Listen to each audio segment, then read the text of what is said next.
All right, guys. I hope you can hear me right now. And if you can hear me, please type into the questions area that, all right, we are online, we can hear you. And I'm going to be sharing my screen in a second. Let me just, okay. All right, guys. I see that. All right, okay, yep. All right. I see that you basically can hear me and you see my screen and the people are joining right now. Some of you are still not online, but so far so good. It's time to start and basically let's do it. Let's start the webinar. Okay. Hello everybody, I'd like to welcome you in our second webinar, which is called Oscillators for Flat Market Trading. The webinar is sponsored by HYCM. Let me briefly tell you some facts about the company. HYCM is one of the most recognized names in Forex industry, boasting a 40 years operational history and is regulated by two of the world's largest financial jurisdictions, FCA and HYCM. With a long track record of providing a global customer base with trading experience, HYCM offers clients everything they need to make informed trading decisions. HYCM has accumulated a large collection of awards since its inception, including World's Finance Best Mobile Trading Platforms in 2017 and Global Banking and Financial Review's Best Forex Broker in 2017 in UAE. Its recognition and an industry leading helped to evolve as online broker of choice for traders across the globe. HYCM offers clients excellent trading conditions, great liquidity, and low spreads, delivering a super efficient service. With its strongest focus on fast execution and low-cost trading, always a leader in embracing cutting-edge technology, HYCM strives to stay ahead of industry trends by adopting the latest technologies to cater for its clients' evolving needs. All right. Okay, guys. The next step is for me to read a disclaimer. I know it's a bit boring and it does take time, but it's a necessary thing to do. So any opinions made by a person to the author and may not reflect the opinions of HYCM. All expressions of opinion are subject to change without notice. This material is considered a marketing communication and does not contain and should not be construed as containing investment advice for an investment recommendation or an offer of a solicitation for any transaction in financial instruments.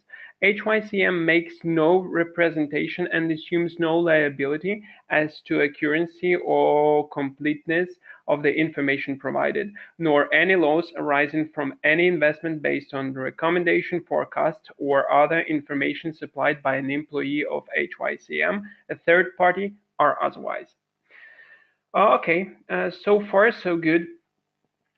We've completed the official part, and right now we're going to be discussing the oscillators as it is. Let me just delete the previous ones that I had for myself, and we're going to be doing what's needed. Okay, the first, I received several questions from the last webinar, and the main question basically was how do I decide when a trend indicator or an oscillator should be used for the current analysis of the market. So basically the question, to make it simpler, how can I spot a trend on the market? If there is a trend or there is no trend, so which indicator should I use at any particular moment? Just let me close this position because it would, okay. Yeah, okay. So basically, I cannot tell you that 100% method to spot a trend, but I can tell you what I do in order to spot if there is a trend on the market or there is no trend. So as I previously discussed on the last webinar, I do use moving averages to spot a trend. Let me just draw those moving averages. Before we jump to oscillators discussions, we need to clearly see if there is a trend on the market or there is no trend, so that we can use oscillators. I'm going to be building MAs.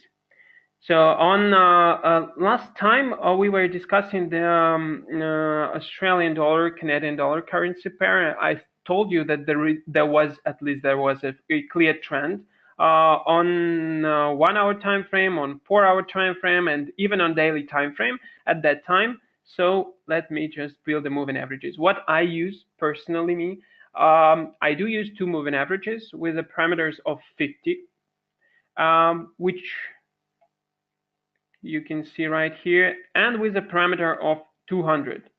Let me just do it in a dark blue and a bit bolder right here. So in this situation, the moving averages, the 200 moving averages is called slow one because the parameter is higher, but it reacts to changes on the market slower. So it's called slow. The moving averages with the lower parameter, 50, it's called a fast one because it reacts for the changes faster.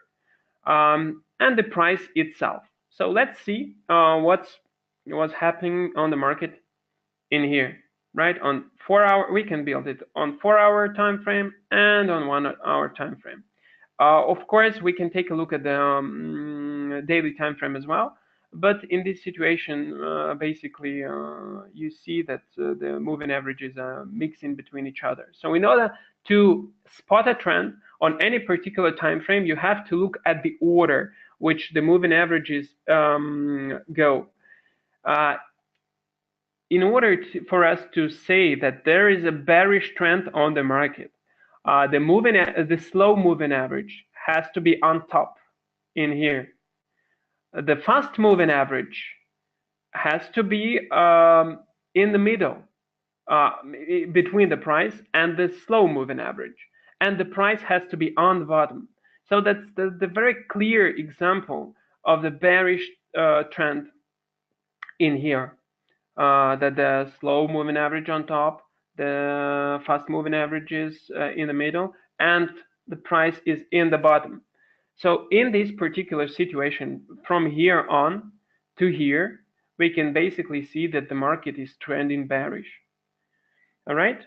And then the same actually with the USD Canadian dollar.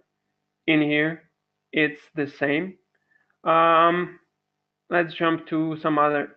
Basically, we can actually tell that on USD CHF there is also starting from, let's say, the end of March, April, it was rather trendy, I'd say, because the order is the same, but it's bullish market. So the slowest one is at the bottom, the fastest one is in the middle, and the price is on top. Okay. And a lot of people were asking, please analyze USD, Euro USD, because it's the most traded currency pair, and we want to know how the Euro USD performs. And last time I told you that we are discussing the trend indicators, and if I, if I show you the chart of Euro USD, it would obviously tell you that there is no clear trend. Just take a look at that, right?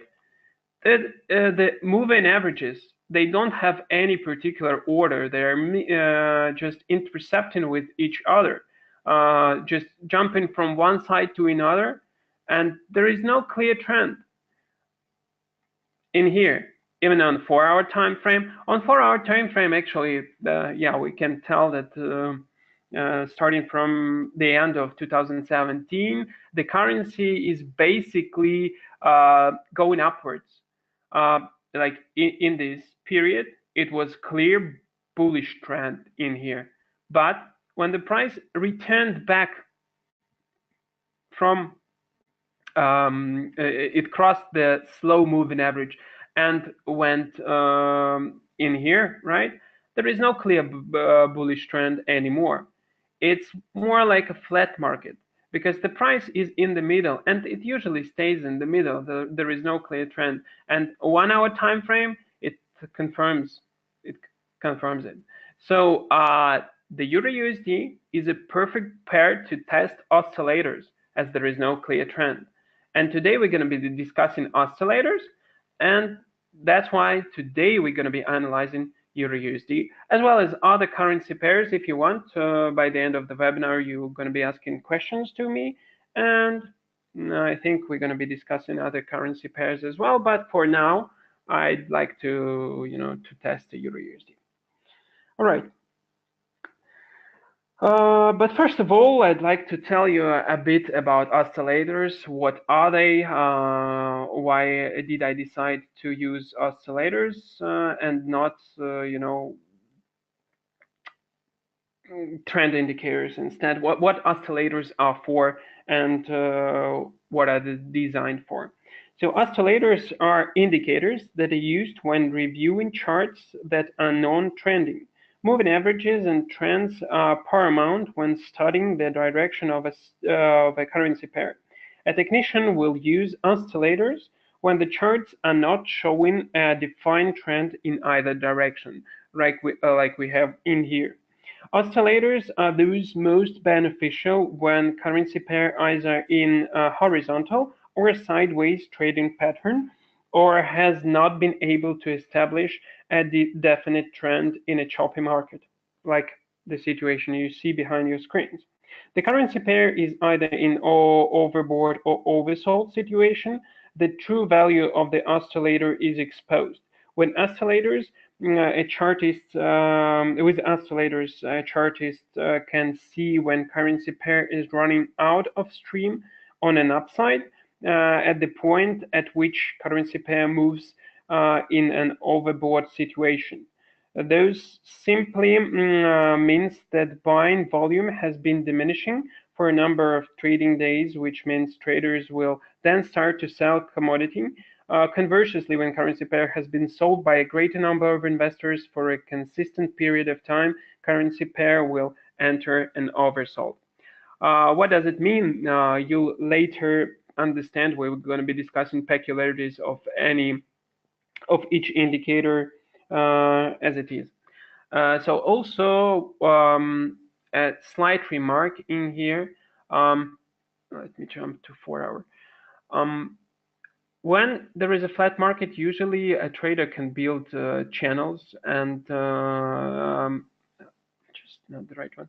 And the currency is moving inside those channels for an extended period of time. Like in here, you can basically see that there is a really nice channel, right? And the currency moving from one side to another. And so the oscillators would kind of tell us where the borders of these channels are and how to, to buy from here, or at least from this area, and to sell at this area, to buy from this area and to sell from this area. So they basically designed to do this thing. But in order to use indicator oscillators wisely, first of all, you need to learn what divergence is. On last webinar, we actually discussed a divergence a little bit, but on this webinar, it's really crucial, important to understand what divergence is and how to use it.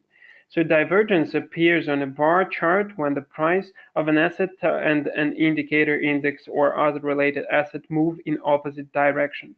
Let me just maybe build an indicator or an oscillator, a small one, for you to see what divergence is. Well, let's go from stochastic. No, stochastic is not the right one, especially with this parameter. The RSI would perfectly fit the description of divergence. just oscillator relative strength index. Okay.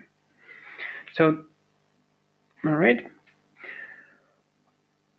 Like in here, the divergence is usually associated with oscillator indicators. Oscillator measure the position of the current data for specific factors such as price, momentum, or volume relative to the total range of said factor for a specified number of historical bars and a bar chart. So the calculation of oscillators take various factors into account. A situation in which the calculation of an oscillator results in peaks that are trending lower, while the price action of the underlying currency pair is extending its peaks that are making a new highs, where every price swing indicates that each new achieved by an underlying prices gets weaker in terms of factor that is measured by an oscillator. This is an appropriate price chart. A display of negative divergence will appear. So in this situation, okay, basically I see a divergence in here. You see that the price is going down and it's forming lows and lows in here. What do we see on the chart? In here, we see that it's going up, right? And it's going up. And in here, it's flat, basically. So, okay, not the right one. Sorry. I'm going to be deleting this one. I need this one. So it basically goes up, and then it stays flat. And then here, it forms a lower and lower levels. So after this divergence, yeah, the divergence can be it's either going up and up the indicator itself, or it's going flat, let's say, and the price goes down. After that, the market usually reverses, and in here it goes up. Okay, so we can actually find a lot of examples of the how divergences work. And when you see a divergence, it's a really good sign that there is a possibility for a market reversal. It's not necessarily, if you spot a divergence, let's say in here, without this one, yeah, just simply from here to here, and you say, okay, I'm gonna buy. Yeah, you see, it works even this way. But after that, there is no guarantee that it's not going to be, a triple divergence or a 4 times divergence. But when you see divergence, you have to be cautious. Let's say, let's keep it that way for now, at least. Okay. So the first indicator we're going to be discussing is basically, it's called MACD, or moving average convergence divergence. Let me just build this indicator for you. It's in oscillators. MACD. Moving average, where is it? MACD. Okay. So we'll leave standard parameters for now. You can actually change those parameters, but let's just keep it as it is for now. I'm going to be making it a bit bigger. So moving average convergence divergence is an oscillator, obviously, that shows the relationship between two moving averages of prices. The MACD with standard parameters is calculated by subtracted 26-day exponential moving average from 20-day EMA. A 9-day EMA of MACD is called the signal line. So this is basically, this red one is a signal line. Is then plotted on the top of MACD, functioning as a trigger to buy and sell signals. So basically, this signal line will generate signals for us to buy and sell. Moving average convergence divergence in oscillator can be interpreted using 3 different methods. So the first method is the crossovers. You can see the signal line and the bars of the indicator, and sometimes they're crossing with each other. Let me go for the 1 hour. Yeah, you see they're crossing here, they're crossing here, they're crossing here, and so on. So when MACD falls below this signal line, so means this situation, this particular one, it's a bearish signal, which indicates that it may be time to sell. Okay, in this situation, when the bars fall below the signal line. Also, let me jump in here as well, right? There was a situation in here as well, in here as well, in here, and in here, 2 times actually. So conversely, now when the MACD rises above the signal line, the indicator gives a bullish signal, which suggests that the price of the asset is likely to experience upward momentum. So those situations can be spotted in here, in here, in here, in here, right? So you see that. Okay. Then many traders wait for a confirmed cross above the signal line before entering into position to avoid getting faked out or entering into position too early. So as you see that with those standard parameters, a lot of signals are generated, especially in here, right? So like small ones. So that's why a lot of traders, let's say, they wait until there is a gap. But it's not like you see that yeah, the values are almost the same, but a signal line is a little bit below the bars of the indicator. Some traders wait for a for a substantial difference between the signal line and bars, and only after that they trade. You see that it's probably not a bad idea to do because it filters the signals. But in here it's 4 hour time frame, and you can basically see that the indicator works much better on the smaller time frame. Or if we jump to 1 hour time frame, you can adjust the parameters in order to also to eliminate the fake signals, because a lot of signals are generated here with such parameters and much less signals are generated in here, you see. And every time it kind of crosses, right, you see a good movement. It crosses in here, it crosses in here, it crosses in here, right?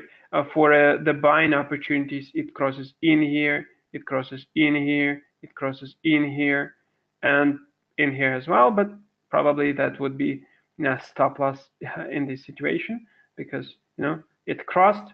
We could have bought it, but it went down. But of course, it's not a 100% method. There is no holy grail with 100%, correct indications. So, but basically the crossovers are used in this way. The other way to use this indicator is divergences again. When the price diverges from MACD, it signals the end of the current trend. For example, the currency pair price is rising and the MACD indicator is falling. Could mean that the rally can come to an end. Let me just take a look at the examples, at least for this one. Yeah, I see this one. Okay, you see that the price is going down in this situation, and in here it's flat. It's basically flat. It's actually a bit rising, but okay, the difference is not substantial, so we can basically say that it's flat. And after that, you see that the price is going up.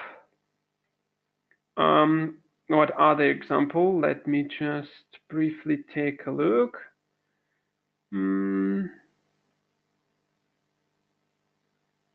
Okay.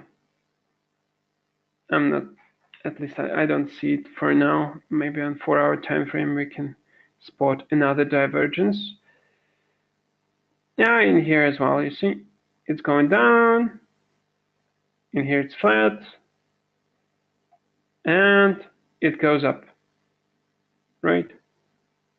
In here as well, this is a small one, but still, oops, sorry, not the correct one. In here it goes down. In here it's flat. Yeah, it goes up. All right, that's how divergences work.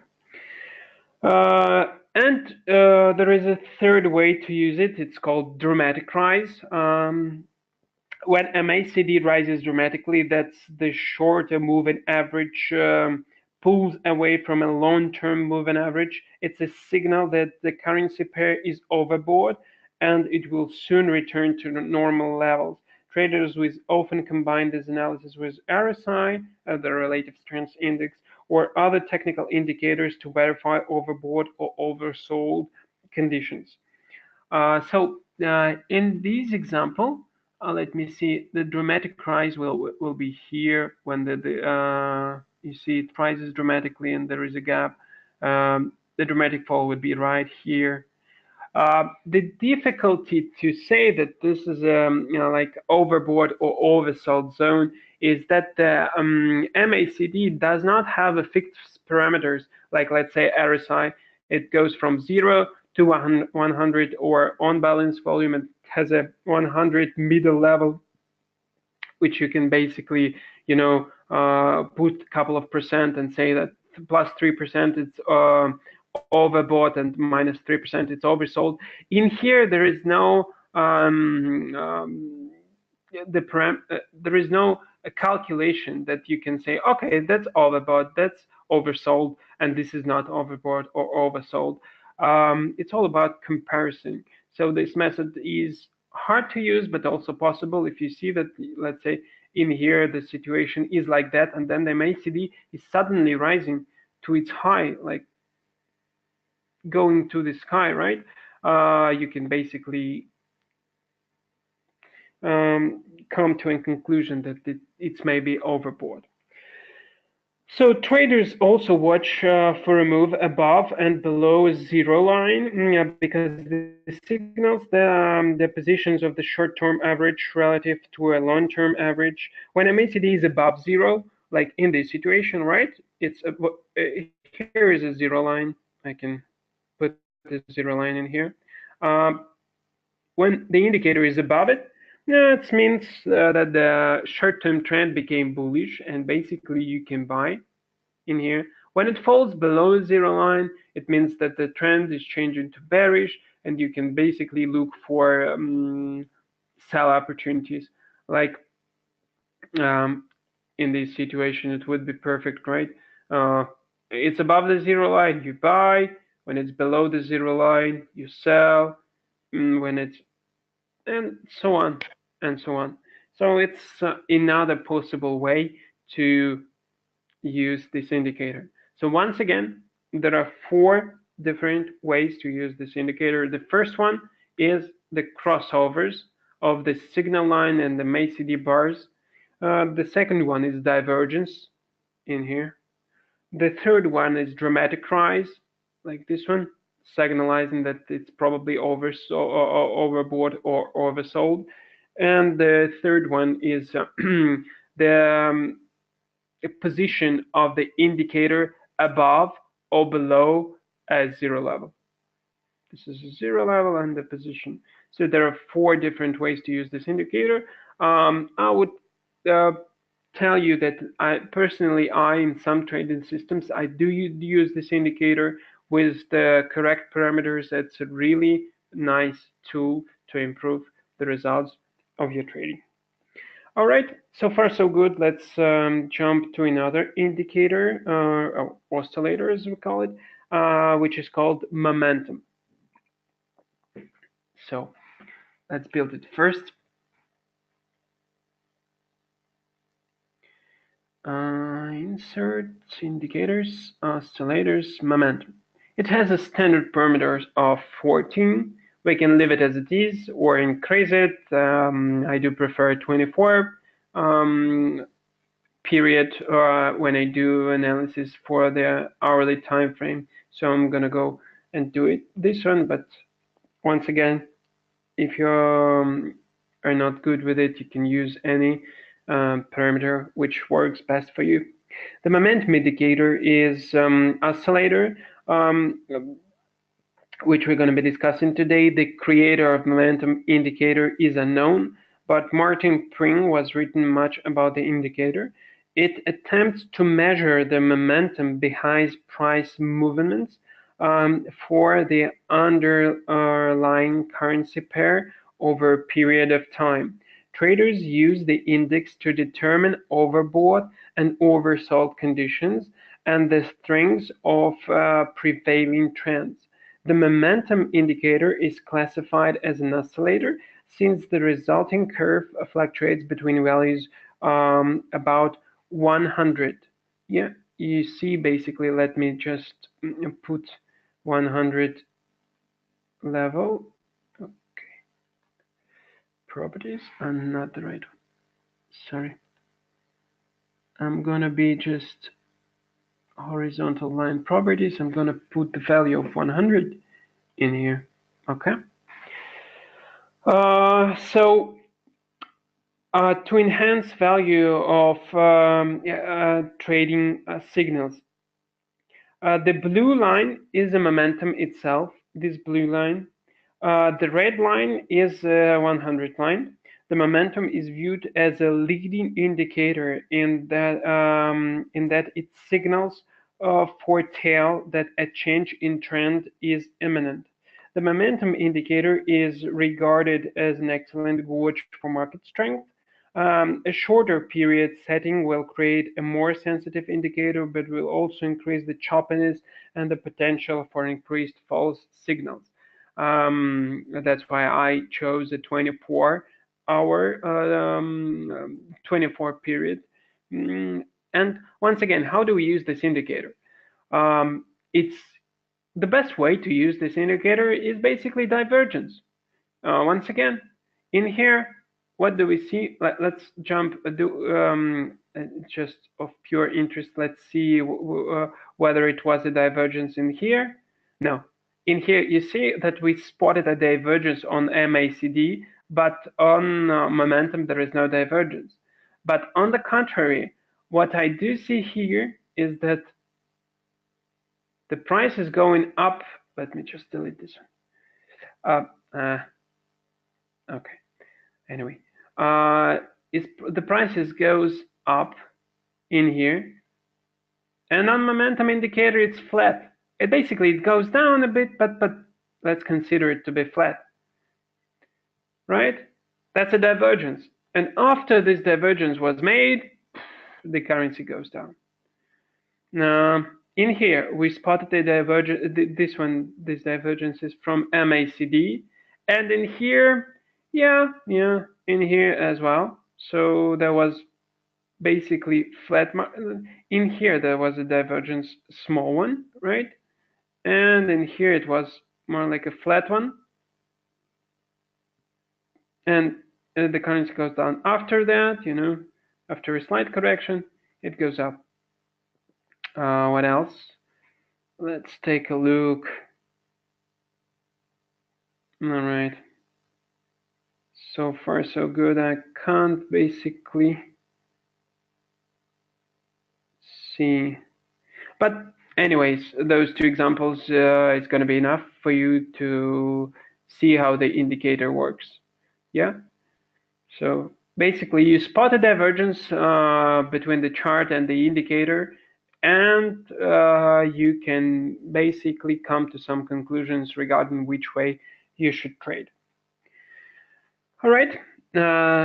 Just let me delete those ones and the indicator, and we're going to jump to the next indicator, which is called on balance volume. So insert indicator, oscillator, on balance volume. It would be maybe it's in volumes. Yeah, it's in volumes. Okay. That's the indicator. Basically did not correct any parameters, but left it as it was. On balance volume, as you see, is a momentum indicator that uses volume flow to predict changes in stock price. Joseph Granville developed the OBV, on balance volume metric, in the 1960s. He believed that the volume increases sharply without a significant change in the stock's price. The price will eventually jump upwards and vice versa. The OBV is simply a running total of volume, but it can provide insights because it's development on quality of volume and not only whether the price moves higher or lower. For example, a down day with 2 million trade volume is not as significant as the next day has 10 million in volume. The volume indicates buyers are very active in pushing the price up, and therefore OBV will move up over the 2-day period, even though one day was down and the other up. The actual OBV value isn't important. You can see the value in here, right? It doesn't have a 100 level, 0 level, or something like that. It's just some value, okay, which is changing constantly. Therefore, the right axis of the OBV indicator can be ignored. What matters is how OBV is acting and its trajectory. The OBV is primarily used to foreshadow price reversals because changes in volume will often precede major price changes. OBV can warn when price is about to change direction. Divergence is a warning signal and occurs when the price is trending higher, but OBV is either flat or dropping overall. At what price is failing, but OBV is flat or rising overall. So basically, once again, this indicator, as the previous two, is better to use in terms of divergences. In here on 1 hour time frame, you see that the indicator it's really sensitive. It's changes very constantly. But if we jump to, let's say, 4 hour time frame, it becomes more representative. So this from the previous one, let me just try to spot some divergences in here. Yeah, I see one. Like in this case, yeah, currency goes down. In here, it's either flat or it's going up. It's a little bit going up. Like in here, yeah, the currency, small one. In here, that's not the divergence. I was mistaken. Let me just take a look at another one. Like this area, yeah, you see that, sorry, not the correct one. In this area, the currency is going down. In here, we built, it's basically going up or flat. Yeah, so that's, the divergence. And then the currency goes down more, even sharper. And in here, it's basically flat. So this is a triple divergence. Down, down, flat, flat. Yep. In here. And we can spot more examples, like in here, a small divergence was spotted, right? It's formed a lower low. In here, it was a higher high. Yep. And it goes all the ways up. And so on. So basically, as the previous two indicators, this one is best to use with divergences. All right. But OBV, this indicator on balance volume, it does have limitations. So Granville believed that a change in volume direction reflected by the OBV will always occur before the price changes direction. Unfortunately, it's not easy. While the OBV may help forecast many reversals, it often does so because it forecasts too many, providing a large number of false signals along with the valid ones. Like in here, you can see that on 1 hour time frame, it's really sensitive. Just let me open it. Yep. Um, Another limitation of the OBV indicator is that a massive volume spike day can throw off the indicator for months. An earnings announcement, index rebracing, or industrial block trade can cause the indicator to spike or plummet, but the volume spike may or may not be relevant information. So far, so good. That's it for the OBV, and we're gonna be next 10 minutes discussing one of the most popular indicator among traders, the currency traders, stocks traders, uh, commodity traders, and so on. The oscillator is called RSI. So basically, relative. Oh, sorry, not the correct one. The indicator is called RSI, or Relative Strength Index. Yep, the standard parameter is 14. Once again, I use a 24, but let's do it with a 14 parameter for now. Okay, here is the RSI. The RSI is a momentum indicator developed by noted technical analyst Wiles Welder, who we discussed in last webinar, that compares the magnitude of recent gains and losses over a specified time period to measure speed and change of price movements of a currency pair.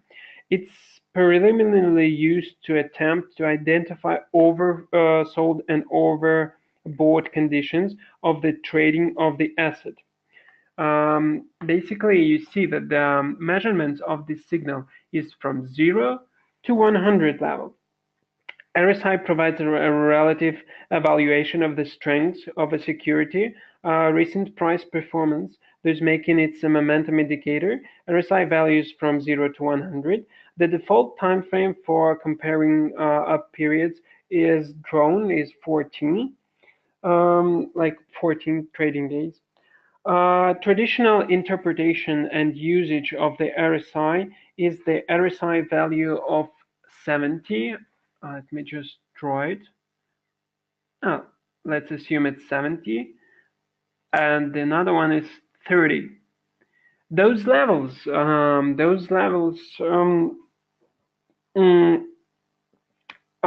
oversold and overbought zones, and therefore the indicator may be primed to a trend reversal or corrective pullback in price.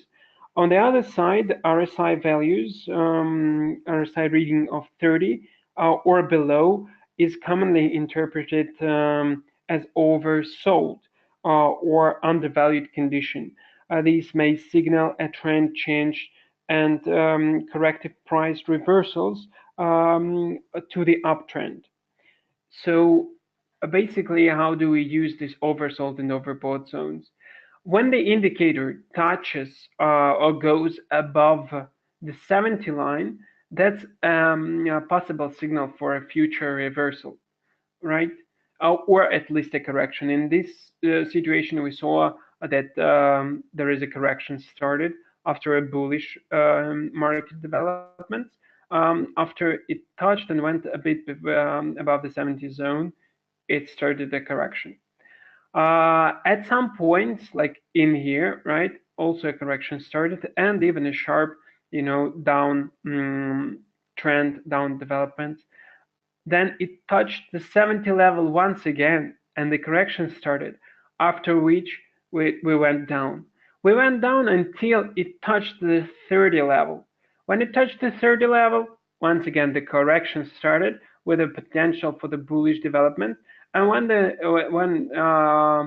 it went up until the 70 zone, Once again, the correction started, it touched the 70 zone and reversed. That was yesterday. Yep. So in the previous examples, we can also spot this stuff in here. Like it was falling down all the way from here. Yep. Touched the 70 level, correction, correction. Maybe slight upwards movements. Yep. Almost touch it, not completely. Doesn't count, but still you can see. Yep. And corrected, and corrected. Touched, went up, touched, went up, then touched, went up. You see? Then touched in here, corrected, and those we were discussing earlier. So this indicator with its oversold and overbought zones with the correct parameter is a really, really nice tool to increase your performance. I do use it myself. I do find this indicator really helpful, and I would advise you to do the same. All right. That means sudden large price movements can create false buy or sell signals in the RSI, and this therefore best used with refinements to the application or in conjunctions with other confirming technical indicators. Once again, right? I do use myself moving averages, as I said before. I do use it as a dynamic support resistance levels. And you can basically build your trading system based on one single indicator. But as of my personal experience, I would advise you not to rely on one indicator, but use another one in order to see confirmations. And like in this case, right, it touched this level, and at the same time it found the support from the moving average, which strengthened the signal itself that it would reverse in here as well, right? It touches the moving averages, and it helps it to speed up in here as well, right? It touched the moving average, it touched the moving average, and went back until it broke the moving average, retested it, and went up. So the RSI is basically a really nice tool to give you directions, but also it generates fake signals sometimes, especially with a parameter of 14, all right? Like in here, you probably would consider, all right, it went above the 70 level, I'm going to sell it from here. And if you'd sold, in the best case scenario, you'd be closed by trailing stop at the entry level. But in the worst case scenario, it would have been a stop loss. But after the really nice signal is generated, it goes all the way down or all the way up from here, let's say. So some traders, as an attempt to avoid false signals from the RSI, use more extreme RSI values as buy or sell signals, such as RSI readings above 80 to indicate overbought, and RSI reading below 20 to indicate oversold. So if I jump it to the 80 level, the signals, basically with this parameter, it would not generate any signals at all. You see? No signals. But if we increase the parameter of the RSI, let me just jump to the 24. Nope, no signals generated. Anyways, if it generates a signal touching the 80 level, this is a really, really, really nice one. Very reliable, very accurate, not 100% as always, but much more reliable than touching the 70 zone. So probably you decide that you need a 75 level. If we just jump to the 75 level in here, okay, this one, and 25 level to here, you see that none of the signals were generated. Let's go to 14. Yep. in here. The signal was generated basically in here, and right, you see, the very minute the RSI touched this level, the market reversed. The very minute. In here as well. The very minute, and it almost touched basically. In here it touched, it went, and it went down. In here it touched, and it went down. So the signals are becoming more reliable, but at the same time more rare. So if we go to 70 zone, a lot of signals generate, right? If we go to 75, maybe one or two in a week will be generated. So that's how it is. And the third way to use this indicator is obviously divergences. As always, any oscillator is good to use with divergence. So if divergence is spotted on RSI, it's a very good instrument to follow as well as the previous ones. All right. Okay. That's for now. That's it with the RSI, and we're going to be jumping to the also one of the most popular indicators or oscillators which traders use. The oscillator is called stochastic. Stochastic oscillator. You see that there are person K line, person D line, and slow in line in here. Just let me build it. The stochastic oscillator is a momentum indicator comparing the closing price of a currency pair to a range of its prices over a certain period of time. The sensitivity of the oscillator to market movements is reducible by adjusting the time period or by taking a moving average of a result. The general theory serving as a foundation for this indicator is that in a market trending upwards, prices will close near the high, and in the market trending downwards, prices close near the low. Transaction signals are created when the person K in here, this one, right? The slower one.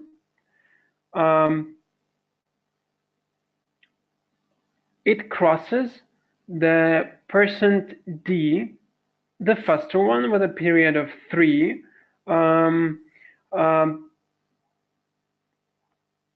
When it crossed from one side to another, the signal is generated basically. So in here, yep, it crossed and went down, we could have sold. In here, it crossed, we could have bought. In here, crossed, we could have sold. In here, bought, and so on.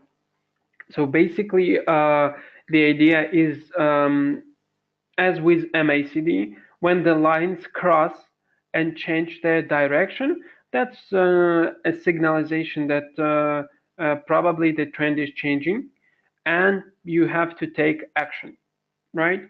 Or at least consider closing your positions. For now. So the rules are basically the same as with MACD when MACD bars are crossing MACD signal lines. As well, there are two lines, and when they cross, the indicator changes the direction, the trend also changes the direction. So the stochastic oscillator was developed in 1950s by George Lane. It presents the location of the closing price of a currency pair in related to the high and low range of the price in a period of time, and the typical period of time is 14. Lane, over the course of numerous interviews, has said that the stochastic oscillator does not follow price or volume or anything similar. He indicates that the oscillator follows the speed of a momentum of a price. Lane also revealed in interviews that, as a rule, the momentum or speed of the price of a stock changes before the price changes itself. In this way, the stochastic oscillator can be used to foreshadow reversals when the indicator reveals bullish or bearish divergences. The signal is the first and arguably the most important trending signal line identified.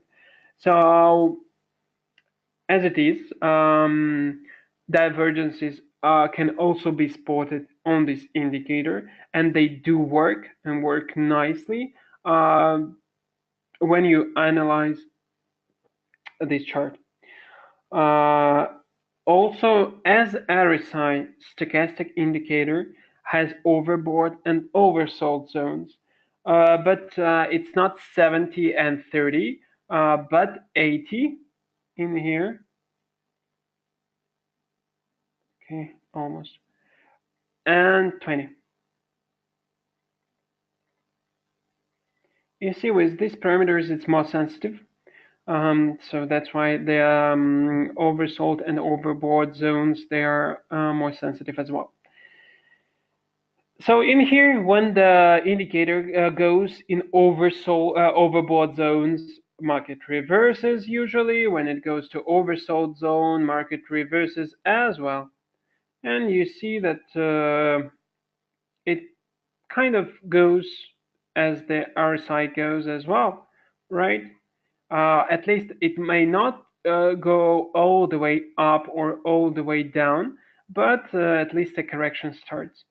With these time frames parameters, which I've chosen, it's 5 and 3, as you can see here, it generates a lot of fake signals, a lot of them. Yeah. But when the parameters are adjusted to larger ones, like let's say we can increase them 2 times. Let me just adjust it a little bit. Edit. Let's go for 10 and 6. Close. You see it changed. And less signals are generated with oversold and overbought zones in here, right? And it becomes more reliable in this way. But still, um, you have to adjust the parameters depending on the currency pair and depending on your style of trade. And once again, you have to confirm your entries not with the single indicator, but with another indicator as well. Okay, so there are 3 ways to use it. The first one is crossing of the lines and then changing the direction. The second one is with divergences, of course, and the third one is with oversold and overbought zones. Okay. And okay, we're running out of time, but anyways, we have. I'm sorry for taking it long, but I'm ready to spend more time with you in order to discuss everything that we have planned for today. And the last indicator for today would be Williams percent range. Okay, insert indicator, oscillator, Williams percent range. We'll leave the standard parameter of 14 for now. So Williams percent range is a momentum indicator that measures overbought and oversold levels comparable to a stochastic oscillator. The Williams percent range is used to establish entry and exit points in the market. It compares the close of currency pair to the high-low range over a period of time, typically 14 days. The Williams percent range, often shortened to simply percent range, as a technical analysis oscillator. Indicators show that present closing level of currency pair in relations to the high and low over a given number of days. This analytical tool was developed by Larry Williams, a publisher and a promoter of trading materials.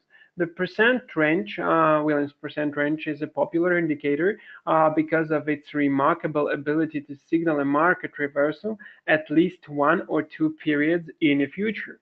Traders specifically depend upon Williams percent range to not only anticipate market reversals, but also to determine overbought and oversold market conditions. The Williams percent range is the inverse of the fast stochastic oscillator. The Williams percent range, the level of a market's close in relation to the highest high of the log back period, while the fast stochastic oscillator reflects the level of a market's close in relation to the lowest low of the look back period. The Williams percent range corrects for the inversions by taking the raw value it generates and multiplying it by minus 100. You can basically see that the parameters of the indicators are from 0 to minus 100. For this reason, both the Williams percent range and the fast stochastic oscillator produce the exact same lines, with the scaling of the lines being the only difference. The Williams percent oscillator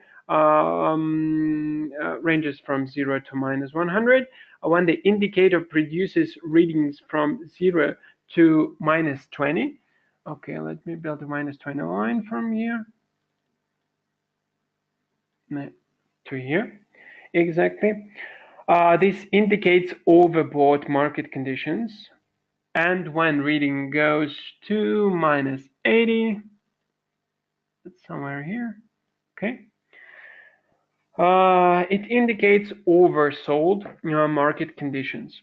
Like in here, as you must already guessed, when it touches the oversold conditions, yeah, it goes down. Okay.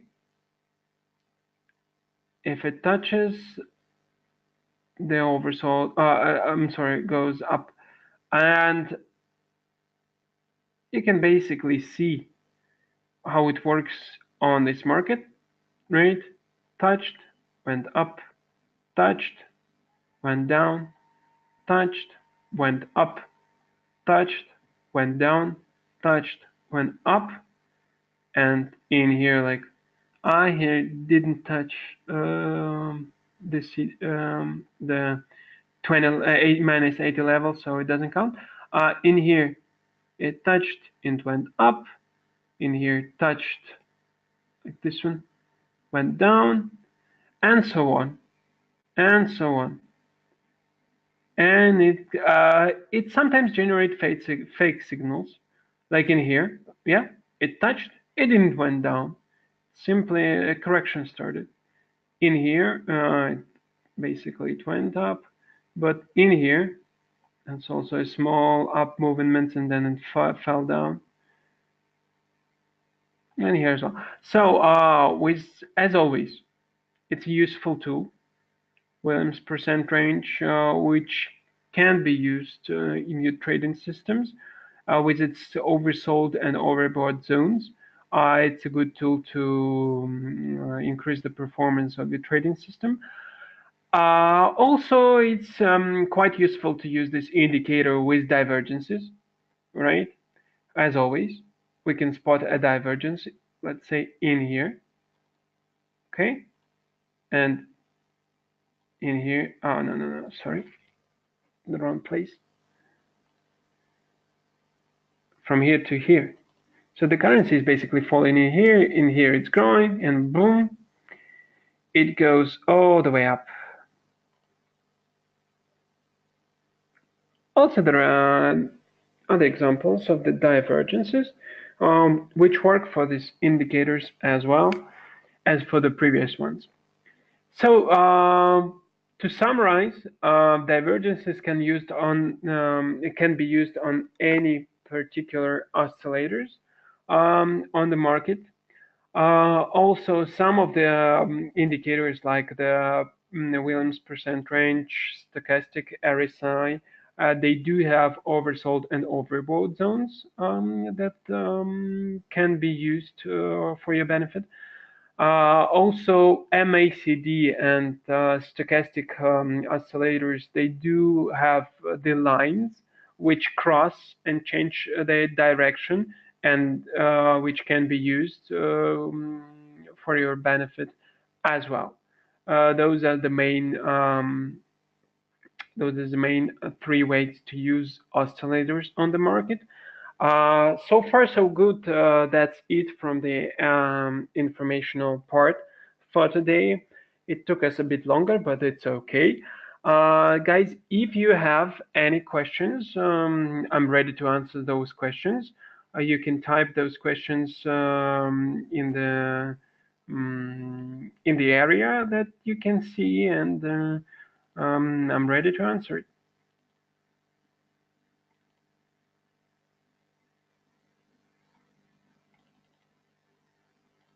Okay. Okay, we have the first question. Are both moving averages SMAs? Yep, both of the moving averages are SMAs. Let me just show you. Yep, no, actually they were not SMAs, but smoothened ones. But I do use SMAs for myself. The difference is not really big, but sometimes you can see the difference. I do prefer to use simple moving averages, yes. Okay. We have another question. Can moving average trend identification work on all time frames?